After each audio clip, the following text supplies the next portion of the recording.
Back in northern Kabul. So...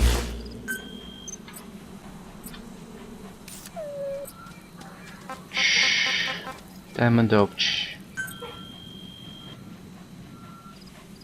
Combat development. Please select a mission. Okay, I don't need to change anything here. Side ops. It's done. So let's get Marker Huey. placed. That's first. Let's put in the cassette.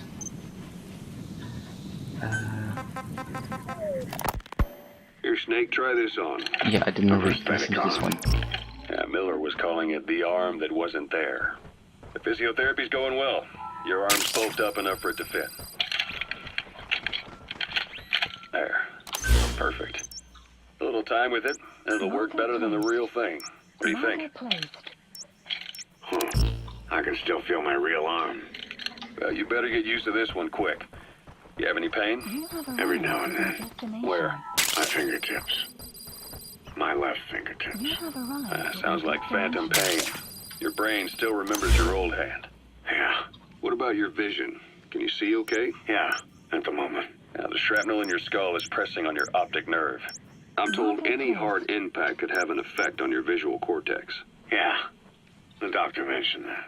Your brain might process visual information incorrectly. In other words, you could have hallucinations. You might see things that aren't there, not see things as they really are. You experience any of that? I think so. When? Right after I wake up. Colors look faded. Colors, huh? Well, that's not a major concern in and of itself, but it could mean the difference between life and death in the field. You'll need to watch out for that. I will. All right. You should continue your physio. We'll be arriving Bye, D-Dog. soon. It's the last chance you'll get. Buddy, departing area of Okay, and operations. that's done. Also, it's briefing. Ocelot. I hear they started calling you Shalashashka in Afghanistan. This one's cool. What's that about? You know the term Sharashka? It's slang for a suspicious, hastily thrown together organization. The word became associated with a type of forced labor facility in the Soviet Gulag system. OKB scientists and engineers who'd been convicted of crimes were sent to a Sharashka for forced R&D. The Sharashkas were supervised by Lavrenti Beria of the NKVD, the secret police, under the official name 4th Special Department. Forced research? That's not very different from what we do here. Diamond Dogs is different. Everyone here believes in you. Regardless of where they came from or why they're here, they revere you. And they're fighting because it was their choice. And if it wasn't, they'd leave? Who knows? That's our reality here, whether it's real or not. If there's another truth, I don't want to know it. All that matters is that's the concept that's taken shape in their heads. The traces of a group ideology, our superstructure, to put it in Marxist terms. All right. Go on. Right. So anyway, at some point the enemy started calling me Sharashka. This was after the war in Afghanistan broke out. While I was keeping an eye on you in that hospital, I was also heading up interrogations here. The men I broke gave up their comrades and families, everything they wanted to protect them most. No real cause for it. I just let myself get caught up in the old Russian pride. And suddenly I received the honor of becoming Special Interrogation Advisor to the forced labor camps. But the more men I interrogated, the more people saw me as just that, the interrogator. It helped cover my real objective of keeping you safe. You went that far for me? Far enough to keep you alive. I ended up being pretty well known among the Afghan guerrillas. Some of them would have seen me on the battlefield. And that's how I got the second half of the name. Shashka. It's a sword, a type of saber from the Caucasus. Russian dragoons and Cossacks carried them into battle. Now, the Russian Empire had a general by the name of Fyodor Arturovich Keller. His bravery earned him the nickname Russia's Greatest Shashka. Someone must have known about that, because somewhere along the line, Shashka got stuck on the end of Sharashka. The guerrillas were using the name amongst themselves. By the time I got to hearing about it, pronunciation had wound up as Shalashashka. So, half gulag, half hero sword. Is a perfect fit. But you see how rumors and ideas about people can get out of hand fast. Once you create a character and put it out there in public mind, it warps and twists with every baseless rumor. And before you know it, all people see are phantoms. In my case, it works out just fine. I'm plenty used to working under aliases. Analysis complete. Okay, so that was a story how Ocelot got the name Shalashashka. Yeah, good enough story. Apparently he got into torture because he wanted to protect Snake, and he's Enemy extremely presence good at detected. it. The map has been updated. Now this is troubling. I need to sneak by. But as much as I'm just gonna sneak by over here, I might as well put another tape.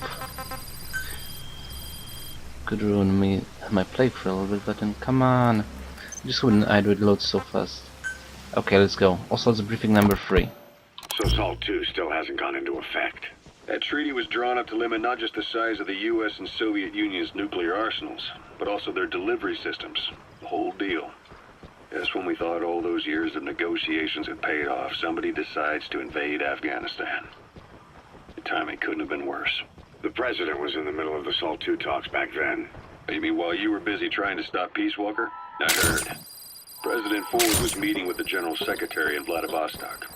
In his absence, the political brass in America detected what they didn't realize was false nuclear launch data from Peace Walker, and were on the verge of ordering a retaliatory nuclear strike. Coleman's big idea? Humans are incapable of destroying themselves. Turns out he never knew what humans are capable of. If that AI, the boss, hadn't found a way to stop the fake data transmission, they probably would have gone ahead with the launch. Deterrence was revealed as the pipe dream it was. All thanks to you. And her. The U.S.-Soviet talks looked set to fall through. What happened in Nicaragua no doubt helped trigger a change of heart. But in the end... The times define the politics. When you've grabbed their tail, they turn and bite your hand. I first met you 20 years ago now. The place was Selenouyarsk in the Soviet Union. We were enemies. I was with the GRU. You were still fighting for America. 1964. Operation Snake Eater. Its objective? The assassination of the legendary soldier known as the Boss. When you returned home successful, they awarded you the title Big Boss. Your CO, Zero, sought to carry on the boss's will by covertly establishing his own organization. You knew members from Operation Snake Eater. From America, there was This David worked O, bad. whereas he was to you, Major Zero. Donald Anderson, aka Sigan. Dr. Clark, who went by a paramedic during the operation. And the fourth, you. From China, there was Eva. And me, Ocelot, from the Soviet Union. 6 in total. To us, government notions of friend and foe were meaningless. As were East and West, we joined forces by our will alone. Our objective was to fulfill the boss's dying wish. To make the world one. And to do it, Zero used the Philosopher's Legacy, the secret war fund you obtained during Operation Snake Eater. This organization would go on to become Cypher. I, on the other hand, was left with a problem. You only recovered half of the legacy. I had to locate the other half myself. When I found the funds, I passed them on to Zero, just as you wanted. I still trusted him in those days. We thought what he was doing was the boss's will, until he started that one project. Les enfants terribles, Zero called it. A big piece of history. As did Eva, leaving only Anderson and Clark still with him. I maintained limited contact. Although, truth be told, we were just keeping tabs on one another. The reason was always you. After you returned to the Army and created Foxhound, you left America. For a time, even I lost track of you. I'd imagine Zero did too. You always were the best when it came to hide and seek. Zero created Cypher, an information network to tap into every corner of the globe. Woven together, Cypher's arteries make the world just one big organism. And that's not all. It also monitors the thorn in Zero's side. That's you, tracking your coordinates wherever you might go. The further you strayed from your roots, the larger Zero became. It's as if he was trying to close the gap between you. But before long, he disappeared from public life. Only a few people had direct contact with him. For a time, I was one of them. Then a year after you fell into your coma, he slipped out of sight entirely. Since then, nothing. No photos, no recordings, not even a reliable rumor as to his whereabouts. I tried every method I could think of, but Zero was gone. Freed of his control, his creation, his power continued to grow. Cypher is a great beast, and Zero was its spine. But even without him, it's endured, evolved. But now its body is rotting, riddled with parasites. Parasites like the ones who attacked you 9 years ago in the Caribbean, and then at the hospital. Cypher's Black Ops unit, XOF.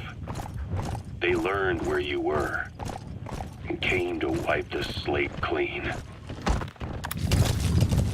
So, you have a little bit of a history between Zero, Big Boss, the creation of XOF, one of the many arms of Cypher, the fact of Project Les Enfants Terribles creation,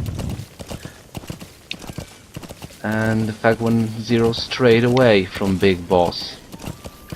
Also from the tapes between Paz and Skullface that you retrieve from Ground Zeroes, you can learn that apparently XOF wants to kill Zero. I don't know exactly what is Skullface's end objective, but he doesn't work for Cypher per se at this moment. He has his own agenda. And I am really interested on what it is.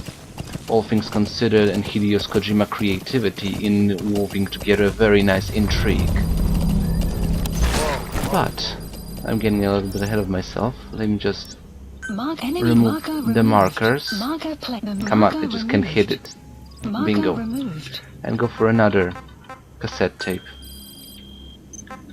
That was that, and Afghanistan Today. Christmas Eve, 1979. The Soviet Union rolled into Afghanistan. Muslims had revolted against the Soviet-friendly regime established the year before. The DRA forces could no longer contain it themselves, so the Soviets went in to intervene. The Afghan government was powerless and fraught with infighting. They lost the hearts and minds of the people, and that alarmed the Soviet leadership. With the Islamic Revolution happening in Iran, why not? At this time I can actually extract that highly skilled soldier. See where he is. Superpower, sending a motorized rifle division against men on horseback with antique rifles. Everyone thought it'd be over in an instant. Only it wasn't.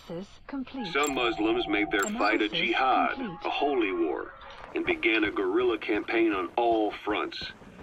How is that is to call freaking jihad? These fighters call themselves Mujahideen. They're being supported by the West through Pakistan. That's why Miller was involved. He was training them near the Zero Line, sponsored by the CIA. The war has become a nightmare for the Soviet troops stationed here. They thought they'd be headed home in 6 months at the most. Then a year passed. 2 years. Now here we are 4 years on with no exit in sight. Afghanistan has become the Soviet Union's Vietnam. The Soviet troops on the ground want to go home, but at least they have homes to go back to. The Afghans have lost theirs. The Soviets destroy the kishlaks, villages, wherever they can. They burn down homes and fields, fill in wells, turn pastures into minefields. It's created a mass of refugees who fled to Pakistan. If the Mujahideen are fish swimming around the villages, the Soviets will go so far as to dry out their ocean. But this has had a big price. There's bitter resentment among the Afghans, and they're taking out their anger on the soldiers on the front lines. Among the Mujahideen are the Pashtun people. They're fiercely devoted to their code of Badal, or revenge. Soviets they've captured have had their hands, feet, and noses cut off before being left to die at the side of the road, just to show their comrades what they're capable of. Friendlies who come across them can do nothing but put them out of their misery. Then they burn down another village in retaliation. And the cycle of vengeance goes on. So, this is how it works. This is how you actually work with using a guerrilla tactic. You scare your enemy out of their wits. And make prone to make mistakes. Kind of. Sort of. You can make them respect you, make them fear you. You, on the other hand... See, this strategy works here. I'm scaring him with a knife to the throat and he gives me information. Thank you, I appreciate that. Well, he should be glad actually I don't cut his head off. Now, next cassette tape. This is gonna be a whole of story with Afghanistan Today #2. This war. The Kremlin never expected to have this much trouble against the Mujahideen. Afghanistan is a tribal society. Tradition demands that its people stand up to any outsiders who set foot on their land. With the honor of their people at stake, they have everything to fight for. No matter how hard the Soviets hit them, they continue to appear out of nowhere, striking back and vanishing again. But there's one thing even the Mujahideen fear. Every last one of them. The Soviet gunships. They're highly maneuverable and equipped with massive firepower. Plus, the underside of the fuselage is heavily armored. The Mujahideen can barely scratch them with their small arms. Anyone who hangs around gets mowed down by the gunship's heavy machine guns. This new honeybee weapon that was given to the Hamid fighters, it's no doubt something to help them strike back against the gunships, which makes it a weapon that could change the course of the war. Those guerrilla fighters known as Mujahideen don't actually belong to a single organization. Afghanistan is a multi-ethnic country. You've got the Pashtuns, the Tajiks, Uzbeks, Hazaras, and each of them is split into their own tribes, large and small. Each ethnicity has several rebel organizations that their various tribes gather under. They're united under the banner of jihad. That doesn't mean they work like a single standing army. Just look at the area around Smasy Fort. A lot of Tajiks used to live there, but they fled after the Soviets started their Scorched Earth campaign. With the area uninhabited, the Hamid fighters, who are Pashtun, decided to move in. The Hamids are based out of the city of Peshawar. We passed through it on the western edge of Pakistan. The Pashtun people have long lived in Afghanistan and western Pakistan. They used to travel back and forth frequently. Then Britain went and established the border that still stands today. The Hamid fighters get generous support from the Pakistani government. The government wants to use them to secure influence in Afghanistan. Their liaison with the Hamids is Inter-Services Intelligence, and behind the ISI, you have the CIA. That's probably how the honeybee ended up in the hands of the Hamid men. Okay, I just found my highly skilled soldier. No, thought that was an engine. It's a little bit of a noise in the background. Well, they're not actually looking in my direction, so maybe that's why they can't see me. Just to make sure whether or not there's a third. He's probably watching this direction. Okay, next tape. I pressed the wrong button! Back away, back away. Cassette tapes. That was Afghanistan Today. Yeah, the Philips gunship Honeybee announced. I had the R&D team analyze the honeybee. How? The CIA wanted it with everything intact. They took it apart to look at it. Then they put it back together. Everything intact. These guys apparently like puzzles. That's the R&D boys, all right. Turns out the honeybee's homing capabilities are a cut above previous manpads. It can detect a broad range of infrared wavelengths and even ultraviolet for supplementary guidance. Hence the name, huh? Right. Honeybees rely on UV light to fly. With this device, flares don't do the target any good. That's why the Soviets are losing so many gunships, and why the CIA was so desperate to get it back. It wasn't just about preventing the Soviets from devising countermeasures. What if the likes of Iran got their hands on it? American aircraft would be put at risk too. We can use this tech to develop our own portable missile. That'll give us a huge advantage. It'll take a little time before the analysis results can be applied to actual implementation. But we'll keep moving with the research. I don't actually want to question him about anything. Just want to get him as fast as I can. Okay.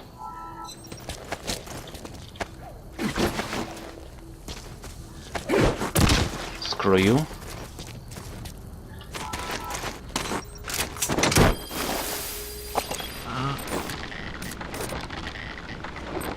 Nah.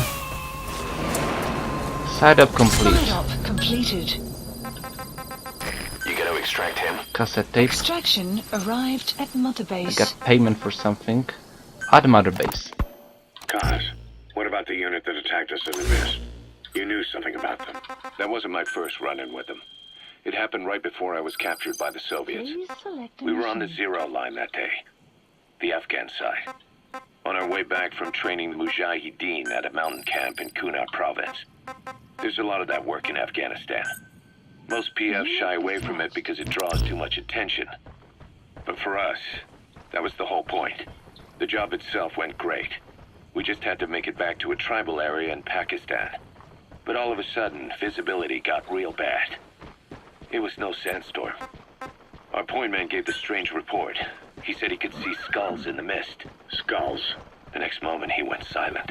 We scrambled into formation right before his arms and legs came raining down on us. It was always supposed to be a dangerous mission, so I had Diamond Dog's very best with me. We were calling out to each other. But one by one, the voices just went dead. Whatever happened to me, I lost consciousness before I knew it. When I came to, I was in a Soviet camp, tied to an interrogation chair. Could they be some new Spetsnaz unit? No. The ones that interrogated me were just the average rank and file. Whatever group attacked us, the way they moved was just insane. And that mist, appearing out of nowhere. The Soviets don't have tech like that. If they did, Ocelot would have heard about it. I doubt the West does either. Otherwise, the folks at Langley would be sleeping a lot easier. Why'd they come after you? Wish I knew. I'm the only one who survived. Though I don't think they planned it that way. If I was their target, they wouldn't have just handed me over to the 40th Army. Whatever the case, we need to watch our step until we know who they really are. And boss, if you ever do run into them again, don't try to take them on. You just get the hell out of there. Take that When I advice. started dealing with Zero, with Cypher. It was a somewhat parasitic relationship, though a mutually beneficial one. Cypher had no army of their own, so they wanted us. They wanted our strength. They approached me as a potential business partner, But they had other motives. Cypher coaxed us into Central America, into that US-Soviet proxy war, to fuel Mother Base's growth. Once we were big enough, they'd force us to join them. That was the plan. That's why they had Paz, still Zeke. Right. And if we refused, she would use Zeke to fire a nuke from Mother Base. The world would consider us a liability, and countries would unite to destroy us. We stopped the launch. And yet they still took us down. Through that fake inspection they orchestrated to cover up their sabotage. That power Cypher wanted. We don't have it anymore. So why are they still after you? Is it just the fear of leaving you alive? I don't know. Was Zero really... All I know is the man I knew wouldn't want this. What do you mean? We have to consider that it might not be Zero we're dealing with. We know virtually nothing about Cypher anymore. How big they've gotten, what they want, or even who they really are. As I said, The Exof new was Mother working on Base their own started out as a volition. test drilling rig operated by a mineral resources supplier, but their project fell through. The Seychelles government was happy to hand the place over to us. It was just scrap on stilts. So with a few dummy construction companies set up as fronts, we started renovating the half-finished rig. From the outside, it looked like the project was back on rails. Kaz, you... What? I see what you're doing. Recreating the Mother Base we had 9 years ago. Only this time, That's right. The Mother Base Cypher thought they destroyed will return from the grave to kill them. We'll prove to the world that we were the victors. And if we lose again? They can't fool us the same way twice. Now our enemies are in plain sight. And when our organization gets too big, we split it across companies. Any company that draws attention gets liquidated, and its capital is back-channeled into a new company. Most PFs are small-time operations anyway. And in this business, the minnows go bankrupt all the time. We've never aroused suspicion. Plus, we have Hewick. Hewick? Human Exploitation Company. It's a business specializing in intel gathering. Think of it as a civilian intelligence agency. Cause that's... Remember what they were trying to accomplish at the prison facility in Cuba? That gave me the idea. We dispatch moles into conflict zones around the world, and each sets up an intel network on site. Then they stay in place to give us stable points of contact when other nations intervene in the conflicts. Hewick's strength is that it has a cutout at each level. You get your job from one guy, then you hand it off to another. No one has direct access. It's a perfect black box. Hewick members also work their way into the superpowers intelligence agencies to make sure Diamond Dogs gets work. We have those countries by the balls. That's our deterrent when we need it. Networking. In the intelligence community? Sure, that's how we've grown this far. And when you go out on missions, intel from Hewick will be there to back you up. But despite all that, Cypher has its eyes on us. The only reason I'm not dead is that they needed to know where you were. Figured if you woke up, I'd go straight to you. That's why you made that ruckus at the zero line. Yeah, to make their own surveillance work against them. I think it took some of the heat off Cyprus. Cause... Then I just had to wait for you to save me. And I've gotten used to waiting. Cause... That's not all. It was a good chance to scout the market. And with the West wanting the Soviets out of Afghanistan, their agencies are bursting at the seams with funding. Boss, let's start by building up our Afghan presence. Why put Mother Base in the Seychelles? We're at the center of the world here. We're all the way out in the Indian Ocean. Come on. Lebanon, Sri Lanka, East Timor, and Africa. From here, our reach extends to conflict zones the world over, including Afghanistan, of course. So it's prime real estate for a mercenary. I'm Exactly. really hoping I'm gonna visit all of those places. Lebanon, Sri Lanka, Africa. And besides, or unless I'm just gonna do it from You the made it to Surat Power Plant. Emmerich should be beyond the gate at the northern edge of the facility. shit, I should have had a conversation. back there. Let's go find out. It was a force of South African mercenaries with U.S. backing behind the scenes. They were only platoon size, but South Africa is home to some heavy PFs. Too much for the Seychelles to handle. In the end, they accepted help from the Tanzanian army and quelled the coup. We set up the deal and handled on-site tactical instruction. That led to some training work for the Seychelles military. And when we put down a mutiny within their forces, well, we made a lot of people happy. They don't pay us. They just let us have a Nobody piece near of their 50 meters, offshore 50 territory meters. on the promise we'll come running if something else happens. So we're bodyguards, too. It's a good setup. We can only take Mother Base so far here. We'll have to find somewhere else when this place starts getting big. Aren't you being a little hasty? Nothing hasty about it. You're back with us now. So, Kaz, the ship that took us from Cyprus, it used to be a whaler. Yeah, a Japanese vessel. How was the voyage? It was... stimulating. Well, she was part of a whaling fleet up until a few years ago. Her displacement isn't anything to write home about, but she can really move. She still had plenty of life left in her, but then the work dried up. Global opposition to whaling so has many been mounting soldiers. for years. Is that right? The push to ban it has been gaining traction for a little over a decade. Individual species came under protection as the years went on. And then 2 years ago, the IWC adopted a moratorium on commercial whaling. Several countries, including Japan, fought it to the bitter end. But eventually, most whaling companies had no choice but to throw in the towel. You ever tried whale snake? Can't say that I have. When I was a kid in Japan, practically everybody ate it. That good, huh? The country was poor in those days, and whale was cheap. International opinions changed since then. In any case, that's why we were able to get a bargain price on the ship. Of course, we did end up spending 5 times the purchase price in modifications. We had to really work to fit in all the ESM and communications gear while keeping the whaler look intact. Right now she's going around conducting SIGINT missions. In the future, we plan to use her as a communications relay base between you and Mother Base, and also as a chopper resupply vessel.